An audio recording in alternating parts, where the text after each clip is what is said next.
introduction. So, hey guys, we're going to get started, if that's okay. Okay, so thank you all for your attention. I want to introduce Dr. Sinha. He graduated from Dartmouth College, got his MD and JD from Southern Illinois University, followed by an MPH degree in law and public health from Chan School of Public Health in 2015. So Dr. Sinha has trained in internal medicine in Connecticut and Boston prior to joining the program on regulation, therapeutics, and law at Brigham and Women's. He's a postdoctoral fellow. He's been a postdoctoral fellow since then, 2016. Since 2018, he has worked as a research fellow in therapeutic science at the Harvard-MIT Center for Regulatory Science at Harvard Medical School. Dr. Sinha is a nationally recognized speaker on gender equity in law and medicine and has published extensively in legal and medical journals. And he's here to talk to us about how male allies are important for advancing gender equity. Thank you. Great, thank you. All right, so the title of this talk is Advancing Gender Equity in Global Surgery, the Importance of Male Allies. I'll start off by saying I have no disclosures. This has nothing to do with pharmaceuticals or medical devices as far as I know. So the big question, I think, why did I get here? Why did I get to gender equity, and why did I get to surgery? I'll tell you a little bit. So my mother is from Iceland. And Iceland is the best country in the world to be a woman. I can say that for sure, having been there so many times and seen my relatives.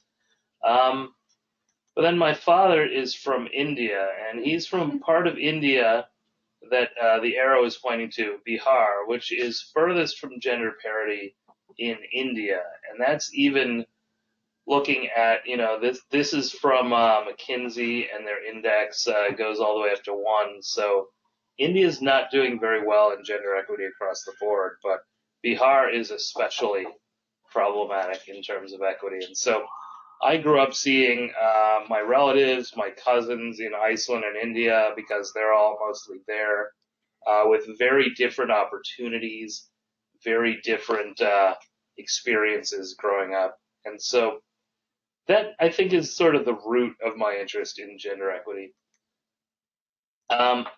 My father is a retired ophthalmologist. He has traveled to several countries doing cataract surgeries and other types of procedures. He established an eye bank in Bihar, which is the part of India he's from. And this is a picture of him out at the clinic. So he actually held a camp in the small village where he's from and bussed people to the hospital to have their surgery. Fed them, kept them for a few days overnight, just because it's not really safe to send somebody home and risk eye infections or other types of things in this setting. So these are other pictures from India. I have also gone with him to China. The China experiment, I guess, was very interesting in the sense that I remember, this was straight out of high school, but I remember there were 5 eye surgeons at the hospital in China, 1 male surgeon and 4 female surgeons. And the 4 female surgeons were essentially doing scrub surgical tech work. They weren't being allowed to practice to the extent of their training. And so I found it just really interesting. I remember thinking about it and asking questions and just never really getting answers. But it seemed like a substantial underutilization of the surgical workforce at that time. More surgeries. There's our autoclave or sterilizer. A couple trips I took during medical school. So I was in Ghana. I was primarily doing internal medicine clinical work, but there were colleagues there that were doing general surgery work as well. So a lot of umbilical hernias, a lot of inguinal hernias, some other stuff that was just very different. Some things you would just never see in the U.S. setting, because a lot of things are just so advanced beyond what you might expect someone in the U.S. in this setting to go find a physician, or at least make an appointment and figure out what's going on. So the big question, I think, next is why are we here? And of course, your group has been doing important work in this area for a while now. But I think oftentimes when we speak about gender equity and have these conversations, there is a bit of an echo chamber. There are a lot of gender equity, women in leadership, different types of events that happen around Boston, around the country, and they're very poorly attended by men. I don't know if this is just because men feel like they're not invited, feel like they're not welcome, whatever it may be. It tends to be just a communication in and among women about gender equity and these issues. And I'll give you an example. I was at a women's leadership conference on bias in medicine about a year and a half ago. There were maybe 70 people in attendance total, and 3 men, including me. So that's sort of the setting in which gender equity conversations happen. And so that's really sparked my interest in trying to understand how to get more male allies involved. So this is the gender equity bell curve. Of course, we have bell curves for everything in medicine, but this one I think is reflective of the current state of affairs in terms of men in medicine being actively involved in equity. So there are some on the far right there that are strong activists. I consider myself as part of that group. On the far left, there are some folks who believe that gender equity is really a non-issue. So they would argue that we don't need to be talking about gender equity because there are explanations for why there's parity in, for example, pay, parity in leadership. They try to explain those things away. And right in the center there, I think there are a lot of men who want to help but just don't know how, don't know what the appropriate setting is, if they're really invited to the table to have those conversations.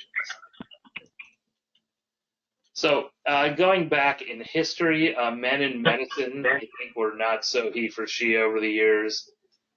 So in 1893, there were 3 women in the Johns Hopkins School of Medicine first class. 1 graduated with her degree, 1 dropped out in her 3rd year to become a Christian Scientist, and 1 became engaged to her anatomy professor. And so at Harvard a few years later, Sir William Osler referred to this as a great success. 33 1/3% were engaged to their professors at the end of the first year. So, Charles William Eliot, the president of Harvard University from 1869 to 1909, called coeducation a thoroughly wrong idea, which is rapidly disappearing. So he was concerned that students might fall in love, which could produce disastrous, socially unequal marriages, that women would have trouble keeping up with the academic pace and hold up instruction for the men, that the stress would prove so severe that the women might fall ill and destroy their chances of good marriages, and that a woman's future was so different from a man that there was no point in educating them together. So I hope we have come a long way from this. William Osler also said there are 3 classes of human beings, men, women, and women physicians. I don't think he meant this positively. But to the left there is Gigi Osler, who is his great-granddaughter, I believe, and she is the president of the Canadian Medical Association. So at least something has changed in the Osler family. Now, looking at the women's share of employment in the economy, this is a Lancet piece that came out last year. So women make up a fairly substantial part of the workforce across the globe. You'll see in white, these are areas that there is no data. But if you look specifically at the healthcare and social sector, these numbers are much higher. And so women represent a substantial share of the healthcare workforce. They, of course, represent a substantial share of the global surgical workforce as well. So the question is, are we doing enough to help women advance in their careers to optimize the delivery of care over in various parts of the world where services are underutilized or there are resource poor areas? And This is also in the McKinsey Global Institute report. So you'll see in number 1 there, this is a blocked economic potential. This is the ratio of a wage gap and leadership. So women are underrepresented in terms of pay and leadership across several areas of the world, especially pronounced here in China, Southeast Asia, India, and in the Middle East. Unpaid care work. Women are in fact doing more unpaid care work than men. And then in number 6 here, low labor force participation in quality jobs in those same areas. So this is Dr. Hilary Sanfie, who is a surgeon at SIU School of Medicine, where I went to medical school. So she notes that there's a substantial deficit in the global surgical workforce, leaving an estimated 5 billion people without access to surgical care. She points out that part of this is due to gender disparities in education and societal expectations, and notes that women still make up less than 10% of the surgical workforce in countries such as the US, the UK, and Japan, and that those percentages are even lower in other low and middle income countries. So I'll talk a little bit about what I do to advocate. I use Twitter as an advocacy platform, and I do so in a way that I think try to amplify the importance of gender equity, the importance of male involvement in and allyship in gender equity initiatives. So this is my Twitter account. That top banner is from the He for She organization. You'll also see that I have a hashtag no more manels, and I'll talk a little bit more about manels near the end of this talk. So Twitter has been an important resource for women physicians across the globe. You'll see these are trending hashtags and the number of tweets. I think this was over a 1-month period. And this New England Journal article notes that physicians of all ages are using social media, and many women are connecting on virtual platforms to connect with each other and with supportive male colleagues.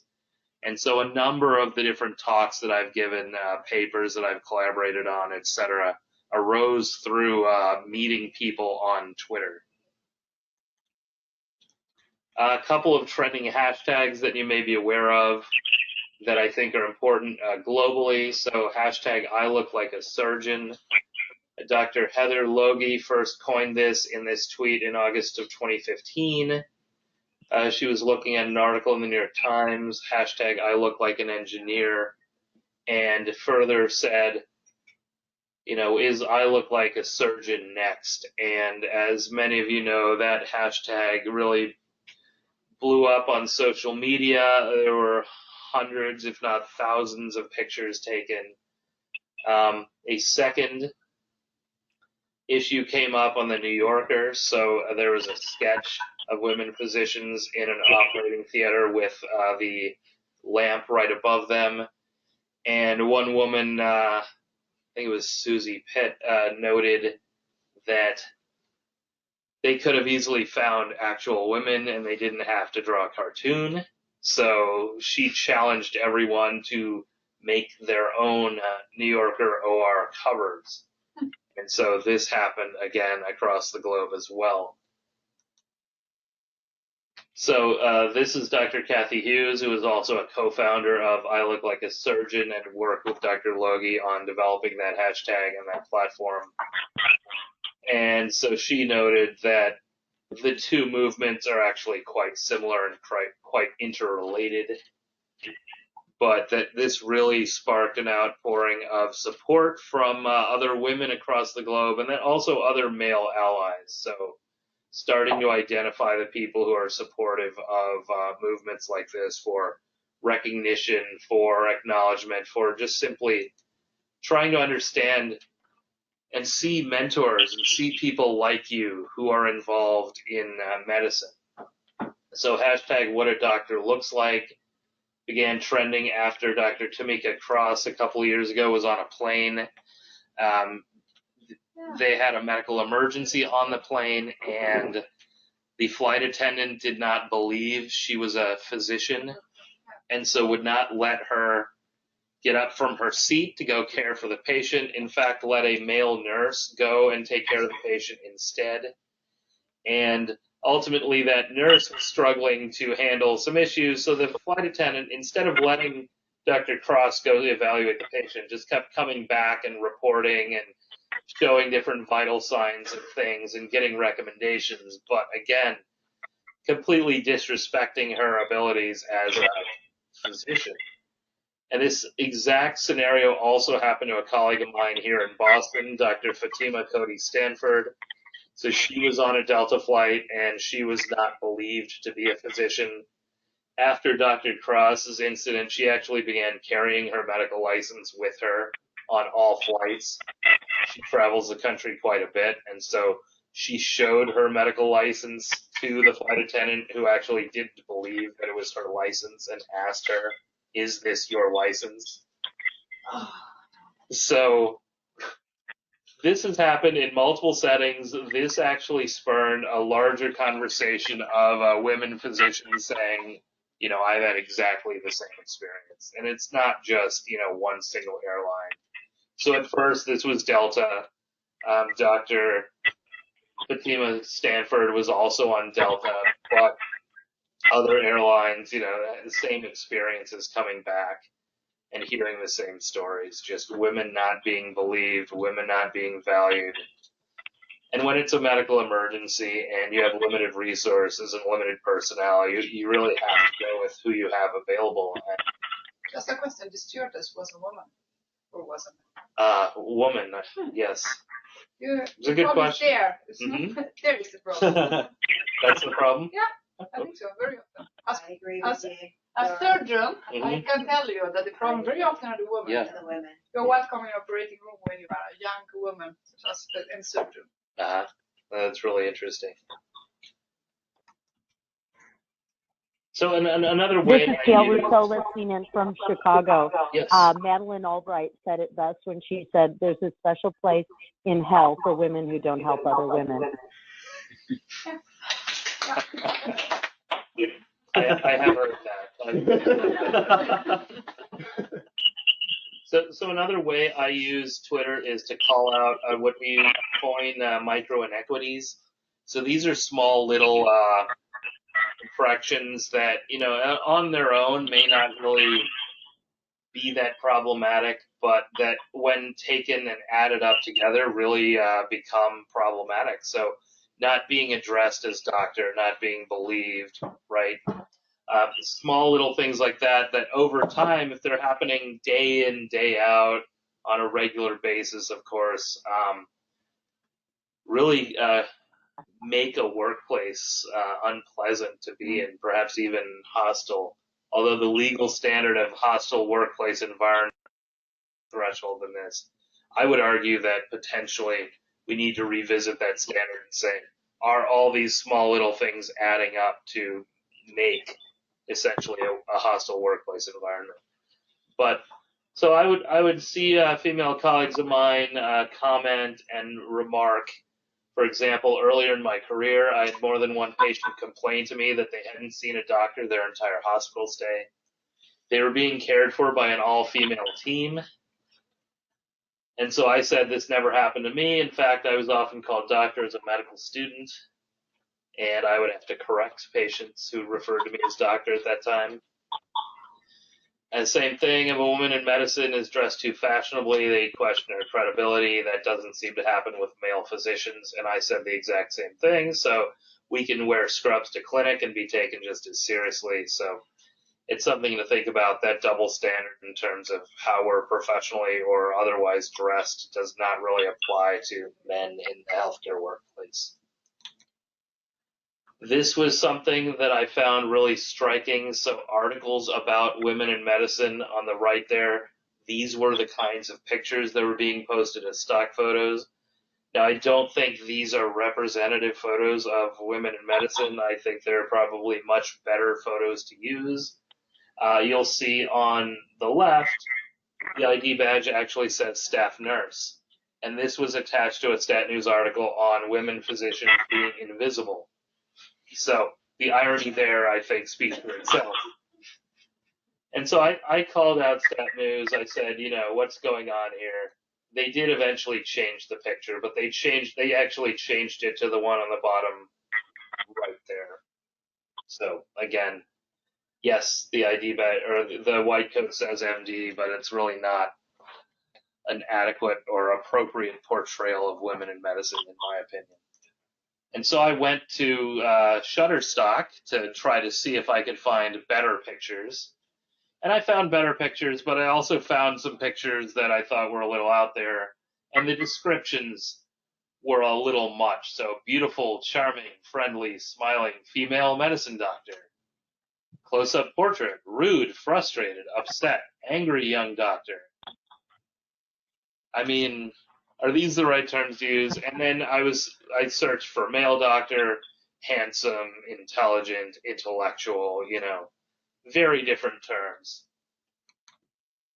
And so we called them out, and they did reply and say, we'll look into this. But I went back, and there wasn't really much change.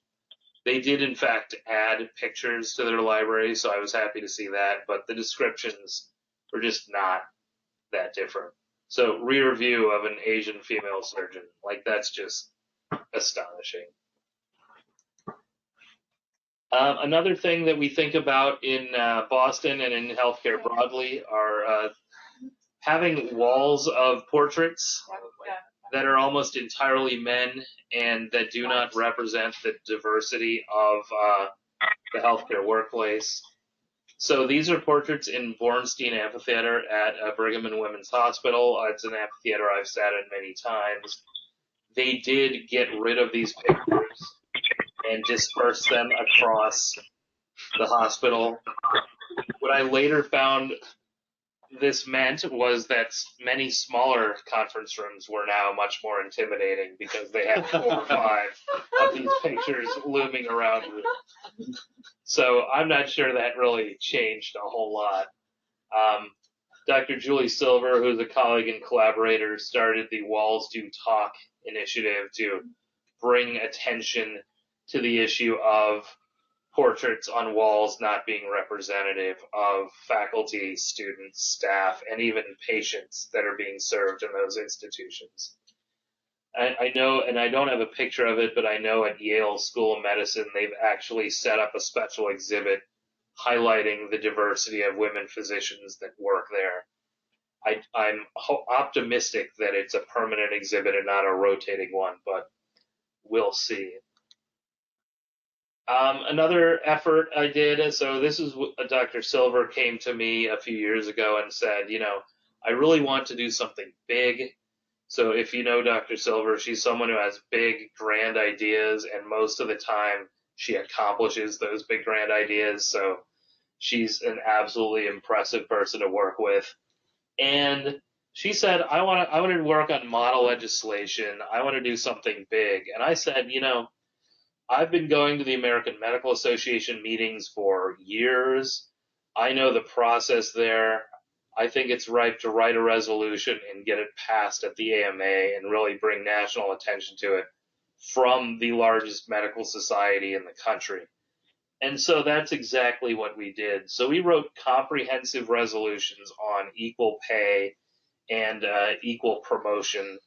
They got lumped together with a couple of other resolutions on gender equity as well, and they were passed overwhelmingly with strong support. And so we asked the AMA to level its own pay gap. And we got some pushback from the AMA legal team initially saying, we don't know what this is going to cost. We're not sure this is something that the House should be asking for. And I said, well, it's the right thing to do. So it was one of those political maneuvers where I passed this through the young physicians section and let them take that clause out. But as soon as it got to the main House of Delegates, I just put it right back in and I said, this needs to be here.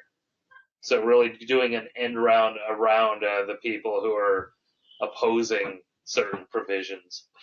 And so we also asked for them to produce a white paper. They didn't actually produce a white paper, which is fine, but they produced principles of gender equity, and they recommended that these principles be adopted across the board in the healthcare setting. So, opposition to exploitation and discrimination in the workplace based on gender, affirming equal rights, endorsing equal opportunity of employment and practice, commitment to the full involvement of women in leadership roles, and this is internally throughout the AMA, but these concepts apply broadly to organized medicine and medical organizations. Acknowledging that mentorship and sponsorship are very important and that compensation needs to be equitable. I can talk a little more about these near the end. Recognizing the importance of part-time work options, job sharing, flexible scheduling, reentry, and contract negotiations as options for physicians to support work-life balance. Now, I think this is equally important for men and women in healthcare, so I'm not sure that it fits in advancing gender equity except to say that these options should be available for everybody. So not talking about maternal leave options, but talking about family leave options, right? Framing the conversation differently. Parental leave. Affirming that transparency in pay scale and promotion is important for academic institutions, and that physician employing organizations, hospitals, academic medical centers, office-based practices should conduct periodic reviews of compensation and promotion by gender. And this is something we ask the AMA to do as well, to review their salaries on a regular basis and to adjust them accordingly. And then providing training on leadership development, contract and salary negotiations, and career advancement strategies. So another initiative we did, building on the success of the AMA resolution, was we partnered with the American Medical Women's Association to work on passing similar gender equity resolutions in every state. So going to state medical societies and saying, we want to make sure that we can pass the same policies the AMA passed. And this certainly applies to surgical organizations, surgical subspecialties, state-based surgical organizations as well. And so it's a blurry picture, but it's a picture of the leadership team. You'll see Dr. Silver is there as well. And this is progress to date. So in green, we have states that have passed gender equity resolutions. We passed it in Massachusetts after we went to the AMA and passed it.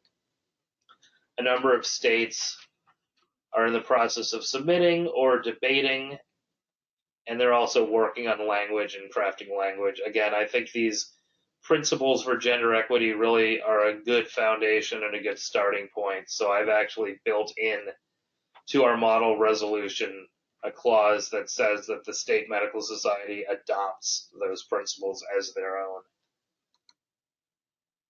And here, so this is a separate talk that I give with Dr. Stephanie Mueller, who is a hospitalist at Brigham and Women's. I made this list of top 10 things men can do to support women in medicine for an event at the Massachusetts Medical Society a couple of years ago. We adapted this list and built it out. And so I do think some of these things are potentially specific to U.S. and at least the way we presented it, U.S. institutions. We were looking at U.S.-based organizations. But I think they apply broadly, and so I'd like to highlight a couple of these that we talked about. So the first being listening and learning from women's experiences. I think this is critically important to understand inequities in healthcare. We have to actually get a real sense of not what we perceive those inequities to be, but what they really are, and that means listening and understanding. I think this is critically important, appreciating gender differences in communication. And so these are all stereotypes, and they're not consistent across the board, obviously, but these are things that Dr. Mueller has highlighted as stereotypically female traits that might be perceived as weaknesses and or liabilities in leadership. And so oftentimes trying to avoid seeming presumptuous or arrogant by using disclaimers. I don't know if this will work. You've probably already thought about this. This may be a silly question, so prefacing those conversations. Trying not to take up time. So there was a small study of university faculty meetings. They timed the duration of time each individual spoke. Without exception, men spoke longer. Women spoke between 3 and 10 seconds, and men between 11 and 17 seconds. So this means that the longest woman's turn speaking was less than the shortest man's turn speaking. Speaking at a lower volume, perhaps being self-deprecating, please excuse this talk for not being better. My son was sick all weekend and I had to finish it last minute. Tentative tone, if it's okay with everyone, I'd like to move on to the next meeting agenda item. And then when dissenting, adopting a conciliatory tone. So I think we need to change the clinic schedule, but I know everyone may not agree with me, so it's also okay to leave it. And so this brings us to the double bind. Women are often perceived as either too shrill or too sweet. This was terminology coined by Alice Eagley. And I think this actually manifested, I shared something on Twitter today. There was an article about Senator Elizabeth Warren and why her campaign really didn't get momentum. And they started out the article by quoting a number of different news articles and different personalities, essentially saying that she was too arrogant or too boastful or too, proud of her accomplishments, that she was talking down to people in the way she communicated. And a lot of it just struck me as this double bind. It just, her style of communication, if it had come from one of the male candidates, would just not have been perceived as it was. And so I think this is critically important, calling out inappropriate behavior when you see it. And so this is an organization, Time's Up Healthcare, which was founded about a year ago. These are 50 women physicians and healthcare professionals in the United States that came together and formed this organization. So these are the primary principles they believe in. They're committed to preventing sexual harassment and gender inequity and protecting and aiding those who are targets of harassment and discrimination. There's actually a legal fund that you can donate to, so resources are available for women in healthcare who have problems in their workforce. They can actually come to Time's Up Healthcare for support and resources. So Time's Up also notes that they cannot address a problem without understanding its scope and impact, and so they're going to be collecting data and disseminating that data as well. And when they launched, they actually had a really excellent video of allies. And so is the video going to play okay? Yeah, Okay. yeah. So if it doesn't, I can always provide a YouTube link, but I've been impressed. 14 years, 20 years, 30 years, 45 years. I'm a pediatric allergist, insurance psychiatrist, registered nurse, attending surgeon, OBGYN resident, clinical pharmacist. I have both a wife and a daughter in healthcare. I've seen my female colleagues effectively penalized for having failed. I've seen my female colleagues affected by sexual harassment. I've seen patients groping both female nurses and doctors. And I've seen my female colleagues have to avoid sitting next to a senior man at a work dinner for fear that he would touch them under the table. I've seen them receive unwanted hugs, kisses, and compliments of other figures.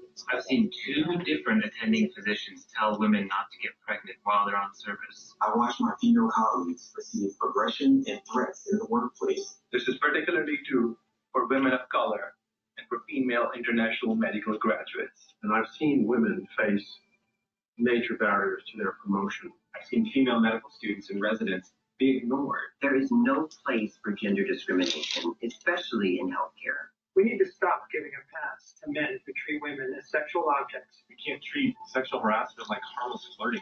I spoke up and excuses were made. I didn't know how to speak up. I spoke up and nothing happened. I spoke up and behavior stopped for that moment. I was punished for speaking up. I spoke up, but it happened again And you can't. I didn't say anything. I felt powerless. Same patterns of behavior keep repeating themselves. We can't just sweep under the rug this systemic issue, this culture that exists. Healthcare cannot afford to continue to treat women this way. Healthcare can't afford to have toxic environments. Healthcare needs to hold leadership accountable for their culture. Healthcare needs to look inside. Healthcare can't afford to lose great doctors, nurses, and staff. Our patients deserve the absolutely best and the brightest, working at the highest level of their abilities in a safe, welcoming environment. Healthcare needs to create policies that are effective. Enforce the policies that we already have. We can do better. Healthcare needs to increase the number of women in leadership. We'll fight for these changes. Healthcare needs to wake up. As a man, I pledge to use my voice to call out iniquity when I see it, to call out harassment. I pledge to be an ally. As a man, I pledge to hold us all accountable for discrimination, inequity, and harassment. As a leader, I pledge to do everything I can to eliminate gender violence, discrimination, or sexual harassment. As a man, I pledge to never be silent again. I won't accept silence. This affects all of us in medicine. Our patients, our colleagues, our loved ones. This affects us all. This matters to me, my patients, to all of us. I am the product of a strong female. And because of that, the time is up. Time's up. Time's up. That's fini. Time is up. Time's up. So I think that's a pretty powerful video. It's a little more powerful when it's not flashing. Like, I don't know. at the strobe light effect. I finished. Another important aspect, mentoring, sponsoring, and connecting women. So giving access to opportunities to collaborate, to work on scholarship, and also to rise to leadership positions, to medical journal editorial boards, those types of things, nominating them for national awards. So this is, I think, a hierarchy of allyship and he for she. So coaching women on perhaps a single skill or subject. This might be a negotiation workshop, for instance. Formal mentorship. Sponsorship goes one step beyond mentorship and says, you know, maybe there's an opportunity that I have available that I would like to offer somebody, a colleague. This usually involves political capital. These are leaders who offer those opportunities. And then connectors, who are people who are master networkers, essentially. This is an article that gives you more information about mentorship, and these authors have written several additional pieces as well. So the big picture between mentorship and sponsors, so mentors advise, they'll help you navigate career development, build confidence, provide tips and strategies, whereas sponsors act, so they will actually connect you to career opportunities, publicly endorse you, and again, use their own political capital to help your career. And finally, saying no to the all-male panel, or the manel. This is a panel discussion on the tampon tax, and a whole room full of men there. The Global Summit of Women, with several men. I hope this woman at the bottom is taking a picture to share on Twitter and to call out this manel. One of my favorites, Women in Math, for all women who love math, led by 4 men.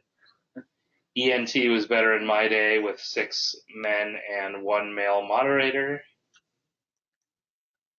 And this was my contribution. So how to spot a manel, the machine learning AI edition.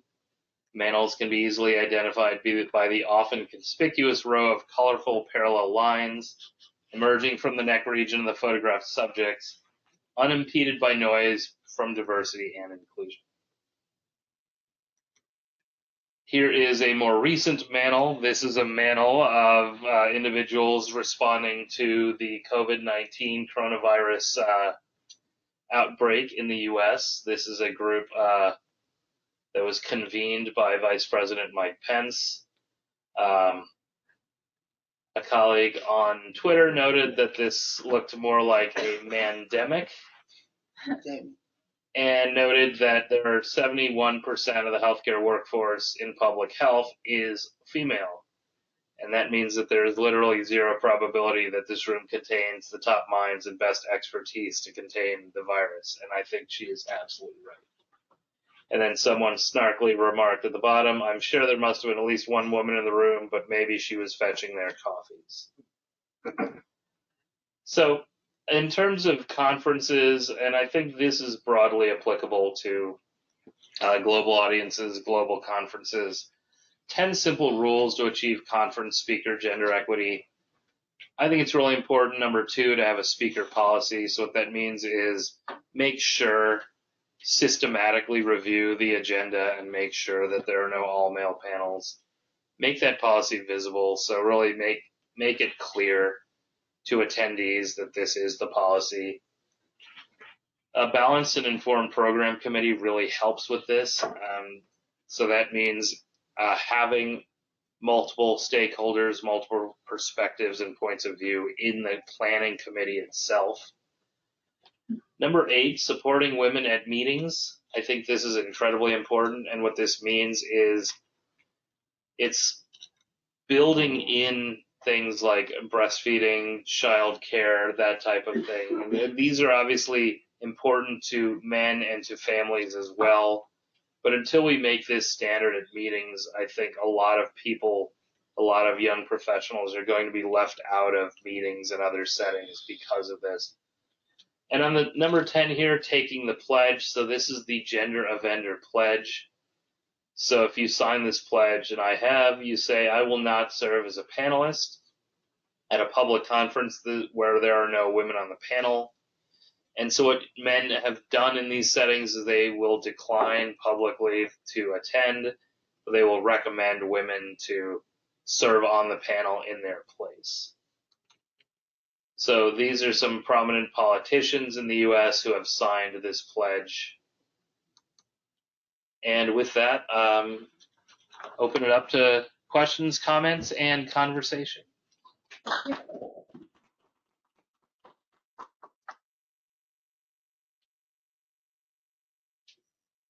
Again, the big problem is women.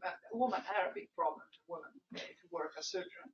And I have the experience of colleagues of mine from Egypt, but the maker, she's from Egypt, so it's not a cause or a factor from, I think, can influence her ideas. And she told me, she's surgeon, that during the high school, she was in a separate classes for women, because of course, she told me it's much better.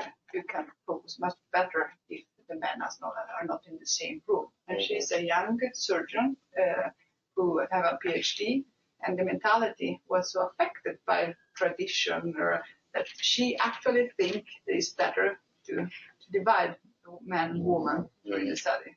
Mm-hmm. You have to change her mentality. Right. And that sounds a lot like the quotes that we heard in the late 1800s, right? That exactly women and men in the same classroom would somehow slow down education for the men, right? So, yeah. So, thank you for this great talk. And I would like to highlight, for me, the importance of sharing stories about issues, like actual stories of people like this woman physician in the plane. And the stories make this real. Sometimes people think that advocacy is in our mind. Some people just decide to go somewhere. But with those living stories, it becomes real, and it can have huge impact on non-academic people, or I would say regular people who should not be interested, but these stories are so real and so they touch the heart and they make people being involved. And I would like to share one story of mine. I mean, I would like to believe that I still look young, even I'm in my final year as medical student. And I was even younger when I started med school. And I remember like 5 years ago, I was kind of shadowing an excellent resident at internal medicine in my hospital back to Haiti, and there was a lady who wanted to ask a question for her husband who wants some adjustment in medication, something, and she waited until the resident left the room to ask me what she had to do. But I was a medical student, and I asked him that I look young, that too young to be a doctor actually, and I didn't have that much knowledge that could help. And that resident was known to be famous, and to be a great doctor. And I just understood that was so young, and I thought that was my first experience with gender inequity, and I think that just got me on the boat and wanted to advocate for this. Great. I will say the importance of stories is amazing. Most of my interactions with politicians in the U.S. involve them telling me stories about people they've talked to. So I come in as a healthcare professional, I have some policy items that I want to discuss, and they end up telling me stories. So stories resonate, stories really matter. Yeah. I have a few stories from my residency, appalling stories. So I'll share two of them. I was a first year resident, so we do a few years before. So I was working as a doctor for 4 years. And an orthopedic senior, one of the most senior in my hospital, I was taking an on-call call, and he walked over in clinic and basically pranged my undergarment in clinic. And I told I was shocked, I left the room, cried. And I remember telling my clinical director, male, and he sort of said, oh, that's a bad day. So fast forward about 5 years, obviously I didn't say it again after that. The nurses knew because they saw me acting hysterical. A medical student was in theatre with him, and he made an inappropriate joke to her. She reported it. That was just a joke. It wasn't anything physical. It absolutely opened Pandora's box. Everyone came out of the woodwork with their stories about the clinic consultant, which basically spanned about 15 years of inappropriate behaviour. He then got sacked and sent to the GMC. Didn't get struck off, but yeah. But it took all of those events to happen in order for that. Why? Because, to be honest, none of us spoke up. It took a medical student who thought, hang on a sec, this isn't right. And for everyone else then have the confidence to say what had happened to them. And I think having an environment where it is comfortable to be able to speak up and know that something will be done, because often enough it's the person who's labelled as a whistleblower who ends up in the worse off position. It is never the other way round. And so I think you're right, culture has to change, but it starts with those at the top rather than those, junior who don't necessarily have the control. Right. The other thing is the male consultant wanted to cover this up. I was CC'd into the email to talk about how we contain this problem. And the person who CC'd me in was someone who had walked into my hotel room while I was on call, not on call, on a course that he had invited me on to proposition. So that is the environment. There's only 2 stories that I have to share in my residency. But it's not a pleasant experience for these things to happen. It is. And do you continue with the training? Are you jaded, or do you just do it because it's what you want to do with your life? You know? But yeah, it's hard. It's part of being a woman in the country. It is unfortunate, but the stories at least in sub-Saharan Africa, are just worse. Being in surgery, being in the OR, anywhere around the OR is just like one of the, you need to, You need to be extremely passionate and determined to be in the OR. It is from the start to the end, inappropriate comments about the female colleagues' sexual lives, about the plans to get married or not, about whether to get kids or not. Even in the morning, during the grand round, same thing. It's extremely inappropriate. Extremely. It is something else.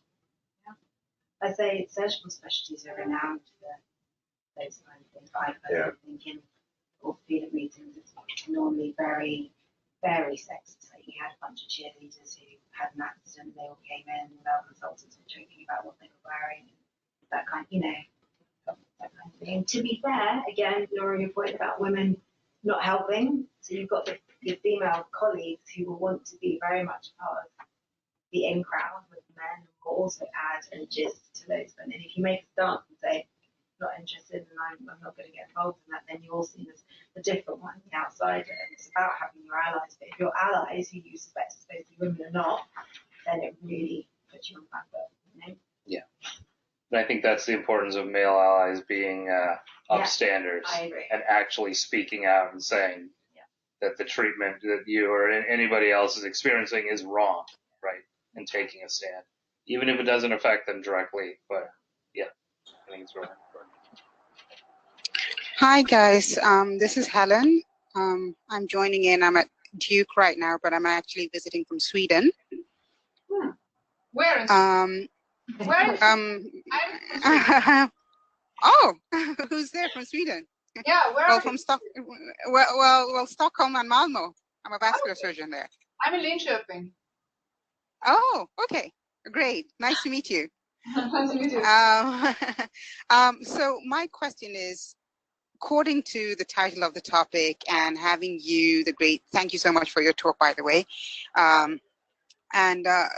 What can we do at the workplace to encourage our male colleagues? You've given us examples and of all these great societies and organizations that are already working with these questions on a broader base, but what can we take home as hands-on? Because generally, as you said, it's always women working with gender equity and involving more men.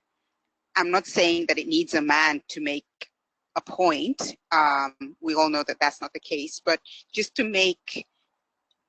get men more involved and saying that this is enough.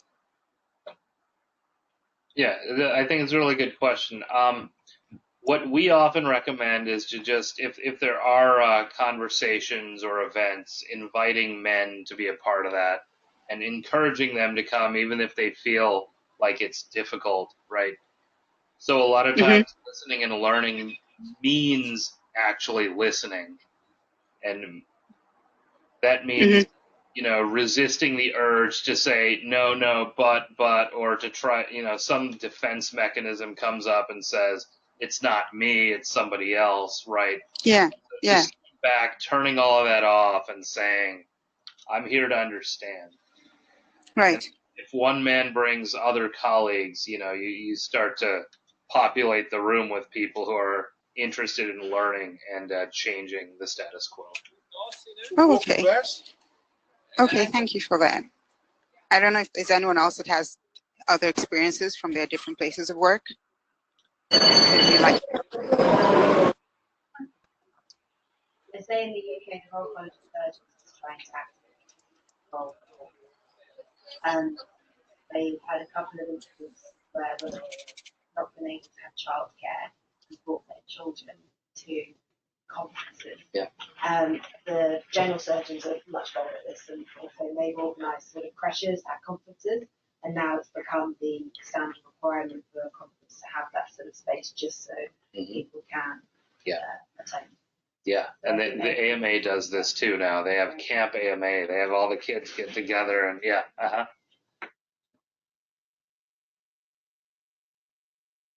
I think speaking to the point about culture, I totally agree with you that it'd be great for male allies to not kind of dismiss or make excuses. But I also been in some situations where not only was it dismissive, but it was kind of turned around and I was blamed for being in a situation that was really bad for me, saying, why were you alone with him? Like, he's that way, blah, blah, blah. And I think that would be like, I don't know how to change that about culture, but I think I would like to see that changed. Men and women, women can also make those same kind of allegations against a person.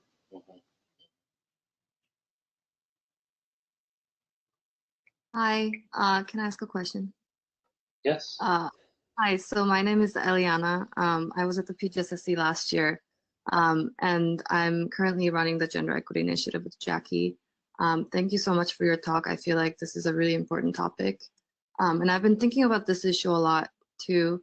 And I'm particularly curious about your experience advocating specifically as an ally, because I can imagine that on one hand, advocacy for gender equity is really important, and we definitely need all men to be strong advocates for gender equity. But at the same time, I feel like women advocates might feel that men are occupying their space or taking up too much space that they have sort of like fought their all lives to claim as their own.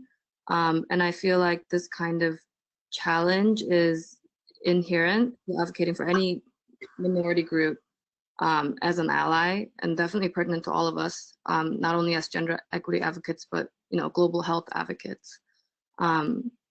And so I'm curious, like, how do you navigate these challenges, and how do you advise other male allies to be mindful of those things?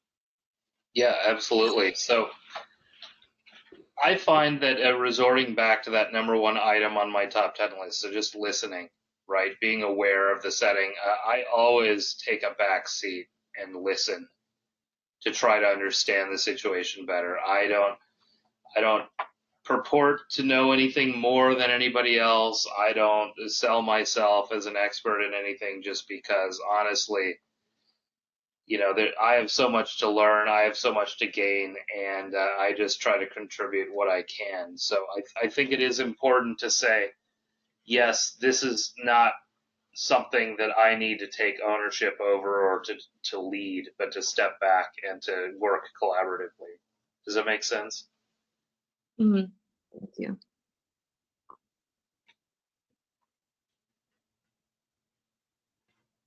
Any other comments or questions? Great. I think that's it. Thank you so much. Thank you.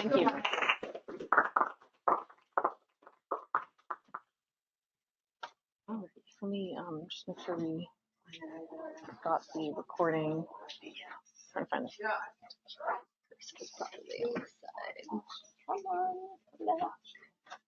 There we go.